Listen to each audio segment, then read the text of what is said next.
ازيكم عاملين ايه اخواتي وحبايبي؟ يا رب تكونوا بخير. النهارده يا جماعه هقول لكم على طريقه روعه للمكرونه الاسباجيتي او المكرونه المقصوصه برضو.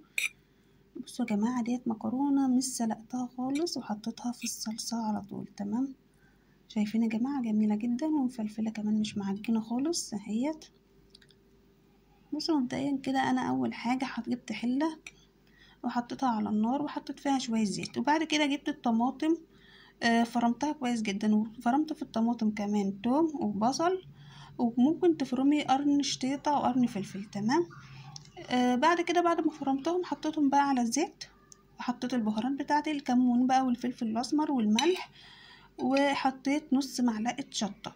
حطيتهم بقى على النار يدوبك ياخدوا فورة واحدة بس، وهتحطي المكرونة بتاعتك، اي نوع مكرونة انت عايزة تعمليه هتعمليه بالطريقة ديت. بعد كده انت بقى السليق، وانت بقى الايه التعب والدوشة بتاعت السليق. تمام.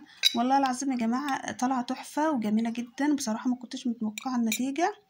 انا قلت هتطلع مثلا معجنه او كده، لا بصراحه طالعه جميله جدا زي ما انتم شايفين كده، والطعم جميل جدا. وبحط عليها الثوم وبصل، في ناس بتحب الثوم بس، في ناس بتحب البصل بس، انا بحب احط الاتنين بصراحه علشان بيدولهم يعني بيديلها طعم تحفه بصراحه. وزي ما انتم شايفين كده طالعه جميله جدا.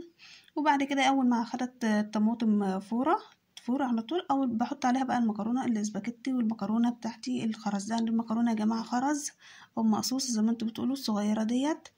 حطيتهم الاتنين مع بعض واتسلقوا مع بعض كده وطالعين جمال جدا وزي العسل اهو زي ما انتم شايفين، ولا سلقت بقى ولا تعبت نفسي. وكمان معلومة يا جماعة عرفتها طبعا مؤخرا، ان المية بتاعت المكرونة انت بتسلقوا فيها المكرونة بتبقى في كلها فايدة، لانها بتاخد الفايدة كلها بتاعت المكرونة. بعد كده انت بتكبيها، فانت لما تسلقي بقى المكرونة او تحطي المكرونة على طول في الطماطم فايدتها مش بتروح وبتستفادي منها كتير.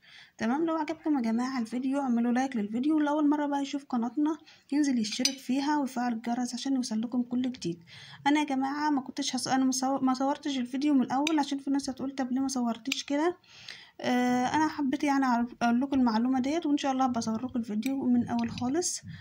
وباي باي.